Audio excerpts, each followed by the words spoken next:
Para iniciar el tema que vamos a compartir el día de hoy, el título es Calcular el costo. Ustedes me podrían decir, o tal vez les llamaría la atención, estamos en una reunión para compartir de la palabra del Señor. Esto suena como otro tipo de tema. Pero lo lindo es que en su palabra, estas palabras exactas, esta frase exacta, calcular el costo, podemos encontrarla. Y justo dicha por el Señor Jesús, dando respuesta a un tema. Entonces, creo que si Él lo dijo, es algo importante y vale la pena aprender un poco más, que quiere instruirnos a través de ello. Entonces, voy a compartirles como tal, calcular el costo. Algo bien interesante, como les mencionaba, es que en su palabra, en Lucas 14:28, de la Nueva Traducción Viviente, nos dice: sin embargo, no comiences sin calcular el costo. Pues ¿quién comenzaría a construir un edificio sin primero calcular el costo para ver si hay suficiente dinero para terminar? Y esto es una frase muy importante a tener presente, porque su palabra nos está diciendo: no comiences. O sea, que ningún plan en nuestra vida, algo que nos estamos proponiendo hacer, no sería conveniente que comience sin esto, sin calcular el costo.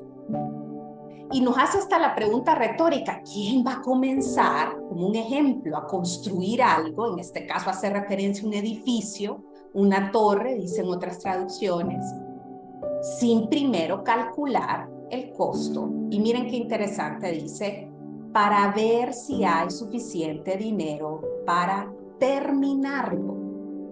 ¿Ven? Nos hace referencia: no comiencen al inicio del verso, y luego sin hacer esto, que es calcular el costo, y cierra este verso en línea de que no queremos pasar una situación donde nos veamos en no tener lo suficiente para terminar. Entonces, un inicio, un fin. En medio de ello, calcular el costo, ¿verdad? Entonces, si vemos, me llamaba mucho la atención cuando yo indagaba un poco más sobre estas palabras. No dejan de ser familiares para mí por el trabajo que hago, pero siempre aprendo algo muy valioso, lo que aprendí en esta ocasión. Entonces miren esta relación, y creo que es una manera sencilla, no sé si ahí lo están viendo, ¿verdad?, de poder explicar un poco mejor este concepto. El costo es aquello que se paga o se da por algo. Normalmente el costo va a determinar el precio de algo. Entre mayor costo, mayor precio. Y un dato muy importante, que esto me parece sumamente relevante, voy a volver acá, es que el objetivo de determinar un costo es poder alcanzar, obtener una ganancia. Bien, entonces esto está siempre contemplado, poder obtener aquello por lo cual hicimos el análisis o pensamos o nos sentamos a escribir qué implica, qué tengo que pagar, qué tengo que poner para poder obtener una ganancia. Normalmente, otro dato interesante es que el costo no está relacionado igual que un gasto. Un gasto es algo que sale, aquello por lo que tengo que pagar, aquello que tengo que dar algo, pero yo no lo voy a ver regresar en forma de un beneficio o de una ganancia. Esa característica tiene un gasto. El costo es una inversión. O sea, yo estoy gastando, yo estoy pagando, yo estoy entregando algo con el fin de poder obtener una ganancia. Entonces ya no se ve en la línea de algo que solo sale, sino que es una inversión, porque aquello que entra, luego yo puedo obtener algo acá.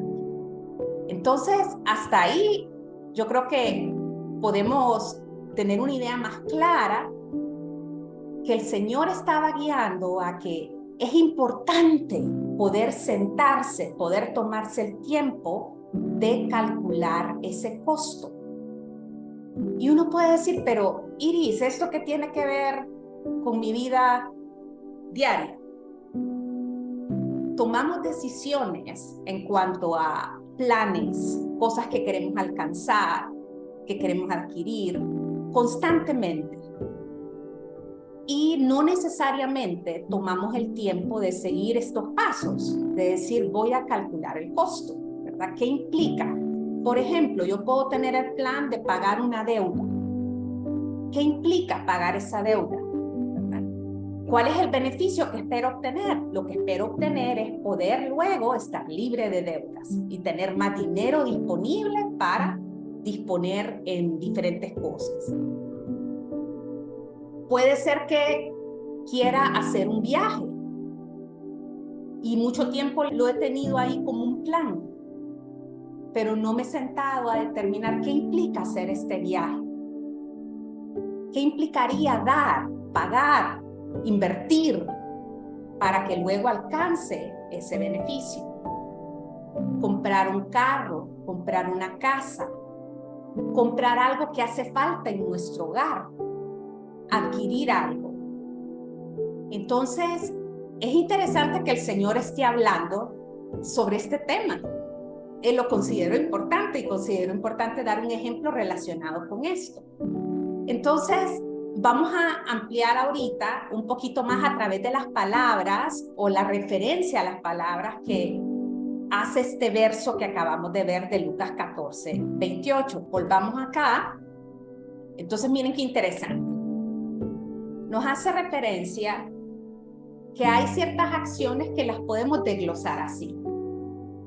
Se sienta, o sea, alguien debe de venir y tomar la decisión. Una traducción lo dice tal cual así, se sienta cuando quiere realizar esta acción, cuando quiere hacer algo. Y esa acción de sentarse a lo que nos lleva a reflexionar es que yo puedo querer hacer muchas cosas en mi vida, pero si yo no me tomo el tiempo de sentarme, ¿verdad? Muchas veces estamos en actividad y consideramos que la actividad es buena porque nos está ayudando a producir, pero lo interesante es que aquí nos llama a sentarnos, o sea que hay un espacio o una acción que yo debo hacer de quietud, donde pueda venir y tomar una posición. Cuando yo me siento, es porque voy a venir y realizar una acción que va a requerir un tiempo al cual estoy tomando una decisión consciente de destinarle ese tiempo. Muchas veces hay personas que no se sientan, o que si se sientan lo hacen literalmente brevemente para luego venir y agarrar energías y continuar, ¿verdad? En relación a este tema es interesante que esa es la postura a la que hace referencia, sentarse, ¿verdad? Cuando uno se sienta y sentarse con una intención, voy a hacer algo, voy a estar en un espacio que me permita venir y hacer esto. ¿Y qué es? Calcular el costo. Ok, calcular, interesante porque usó esta palabra, y esto es bien curioso, esa palabra calcular implica que voy a analizar detenidamente algo. Hasta aún puede implicar operaciones matemáticas, ¿verdad? O sea, realmente tengo que ejercer una acción de conscientemente darle importancia al tema que me voy a poner delante cuando me siento. Entonces, conscientemente yo voy a dedicar mi tiempo en ese momento a revisar lo que tengo adelante y en función de ello poder venir y hacer, si es necesario, esas operaciones matemáticas. Y aquí no tiene que ser uno tampoco el experto en algo, no, es sencillamente para calcular el costo o el precio de algo. Miren que uno parte de decir, y se lo doy esto como referencias, ¿qué tengo? Eso es importante plantearlo. ¿Qué tengo ahorita? Eso que tengo, ¿cómo lo distribuyo? ¿Cómo lo uso para alcanzar aquello para lo cual me he sentado a planear? ¿Qué otra pregunta puedo hacerme? ¿Qué me hace falta? Puede ser que tenga algo, pero no lo suficiente para adquirir aquello que requiero. Entonces, ¿qué me hace falta? ¿Cómo hago para obtener aquello que hace falta? Y miren qué curioso. Uno debe preguntarse también qué me sobra. Puede sonar contradictorio, porque si partí de que tengo algo y luego determiné que me hace falta algo, hay veces hay cosas que tenemos que están de más y no están contribuyendo al objetivo, no están contribuyendo a aquello en lo que queremos invertir, no está contribuyendo a aquello que es nuestro plan para poder obtener aquella ganancia, aquello que anhelamos. Entonces eso yo tengo que definir. Si está ahí, más bien me puede obstaculizar, lo tengo que quitar.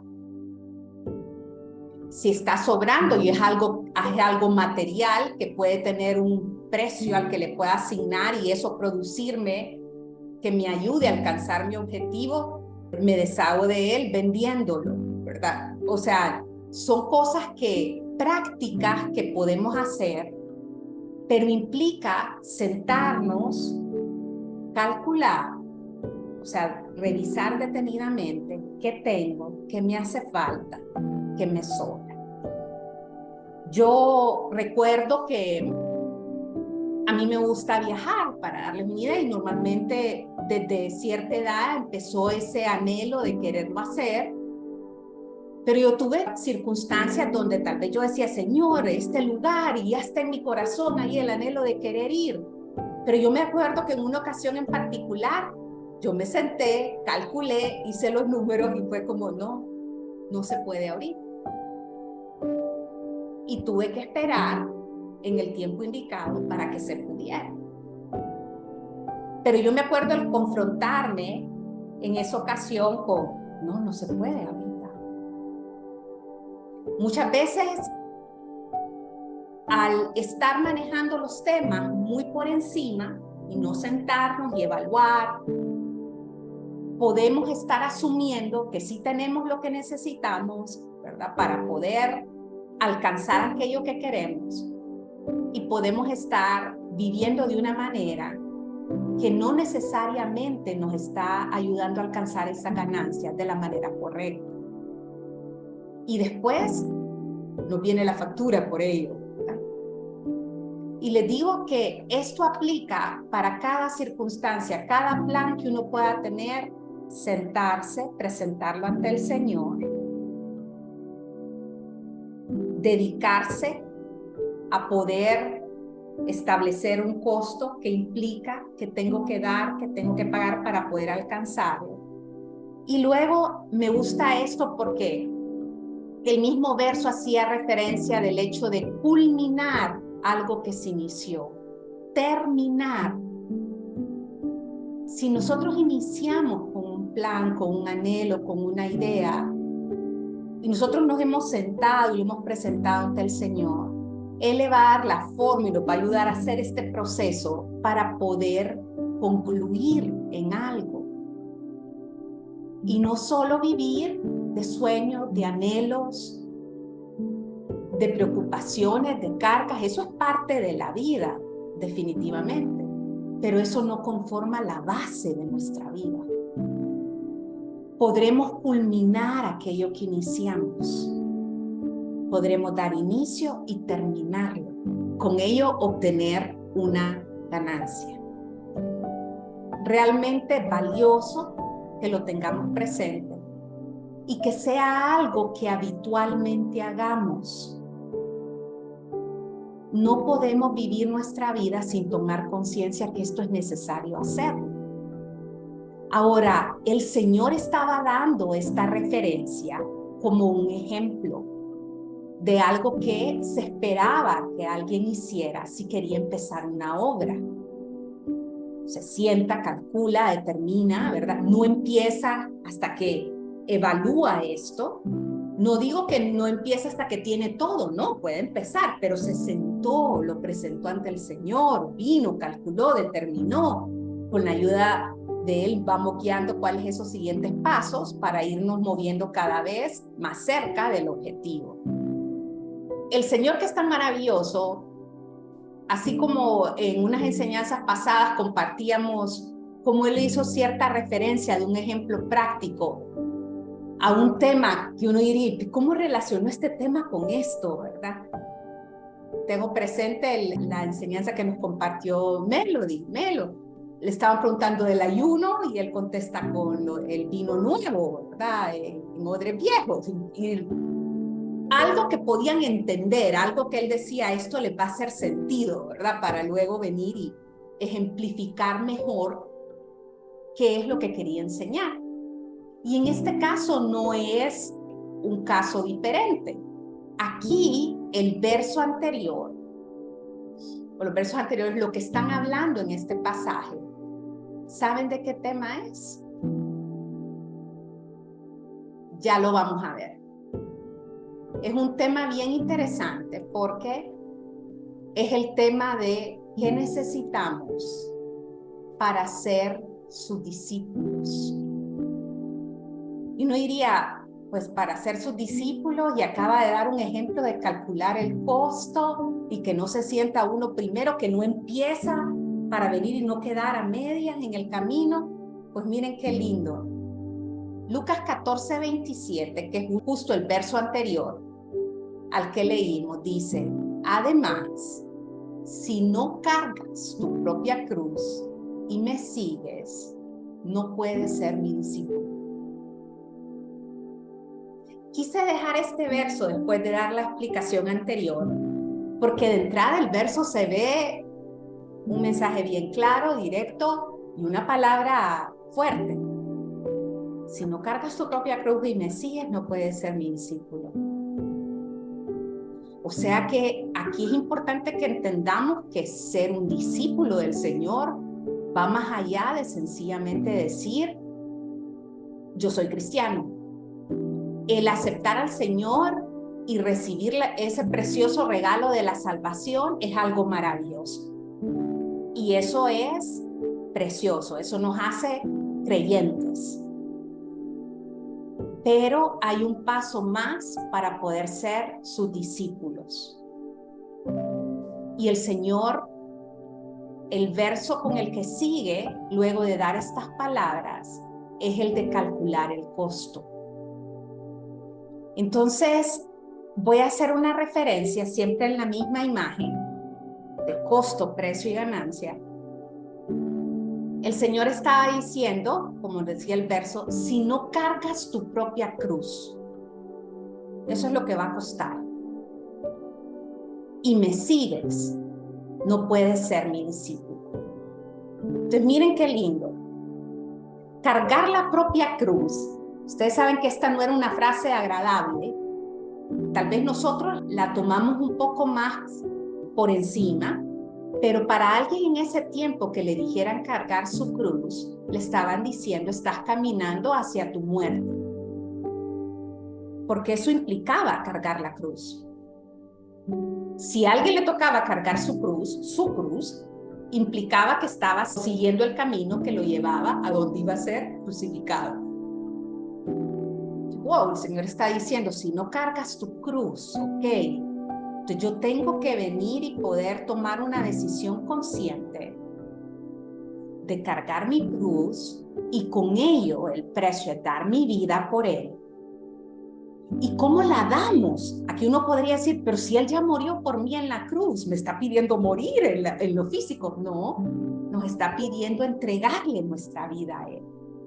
Cuando nosotros aceptamos al Señor, su presencia viene a morar en nosotros y como hemos compartido anteriormente, recibimos ese precioso regalo de la salvación y su presencia a través del Espíritu Santo. Ahora, pero si nuestro yo está constantemente buscando tener un lugar y una figura en esta relación, no estamos permitiendo que realmente Él crezca. Entonces, lo que a mí me toca traer es mi vida, la disposición de entregarme a Él, la disposición de confiar de que mi vida en las manos de Él está mejor que en mis manos, que mis planes en las manos de Él están mejor que en mis manos.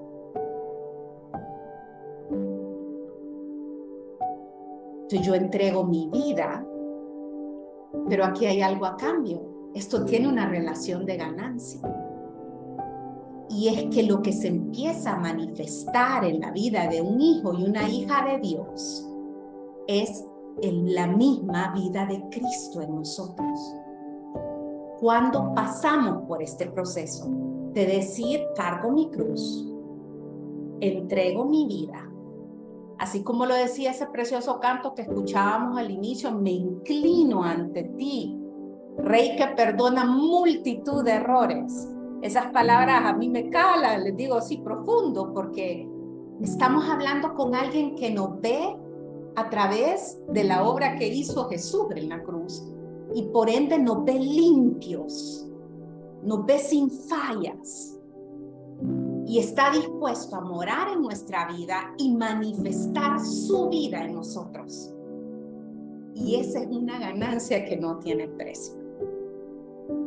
Yo puedo decir, el costo es alto, sí, el costo es alto y por ende el precio es alto, pero la ganancia es infinita. Y su palabra nos lo confirma. Nosotros podemos ver en Filipenses 4, del 19 al 20, mi Dios, Dios mismo, pues suplirá todo lo que os falte conforme a sus riquezas en gloria, pero esta palabra, esta frase que sigue es clave, en Cristo Jesús, en Cristo que mora en mí, en la manera que yo lo dejo manifestarse. Él suple todo lo que nos falta conforme a sus riquezas en gloria. Y esto solo puede hacer expresar a Pablo, al Dios y Padre nuestro, sea gloria por los siglos de los siglos. Amén. Esta palabra fue inspirada a Pablo por el Espíritu Santo y Pablo fue alguien que también hizo referencia a ya no vivo yo, mas vive Cristo en mí, ¿verdad? O sea, él estaba experimentando permitir que fuera Cristo en él. Y miren este verso precioso en 2 Corintios 9:8. En la Nueva Traducción Viviente. Y Dios proveerá con generosidad, miren qué bello, con generosidad, todo lo que necesiten. Entonces siempre tendrán todo lo necesario y habrá bastante de sobra para compartir con otros. Pero esto es a través de Cristo en nosotros. Esa esperanza de gloria permite que el Padre se manifieste supliendo todo lo que nos falte. Entonces, aunque el costo es alto, como nos decía el verso en Lucas 27, que si alguno quiere ser su discípulo, que tome su cruz, en otras palabras, que se dirija y esté y lo haga voluntariamente, ¿verdad? Esto no es nadie obligado, es yo consciente, así como cuando me siento a calcular, como el ejemplo práctico que él dio después, es una decisión que uno hace, consciente, intencional. Yo estoy consciente que si yo doy mi vida al Señor y entrego mi vida a Él y permito que Él sea quien crezca en mí, lo único que voy a poder obtener de ello es ganancia. Entonces, tomemos esta palabra, reflexionemos en ello, así como podemos poner en práctica en los ejemplos que hablábamos al inicio, de cómo calcular ese costo, que ante todo lo hagamos en esto, nuestra vida misma. ¿Cómo la estoy manejando? ¿Estoy cargando mi cruz? ¿Estoy permitiendo que Él more y se manifieste en mí? La gente puede identificar que somos hijas e hijos del Señor por lo que nuestras vidas reflejan. O tenemos que convencer a la gente que somos seguidores de Cristo. Eso tendría que ser tan natural, que sea Él viviendo en nosotros, Él manifestando, Él supliendo todo. Y vieron lo lindo que decía el verso que compartíamos anteriormente en Corintios, que también siempre tendrán todo lo necesario y habrá bastante de sobra para compartir con otros. O sea que nuestras vidas serán de bendición también para otros. Entonces, esta es una palabra preciosa. Yo confío que el Señor permite que la comprendamos en toda su amplitud y profundidad, y más allá de ello, que la vivamos para alcanzar esa ganancia preciosa que Él ya destinó que así fuera para nosotros. Reflexionemos en esta palabra. Que el Señor le bendiga.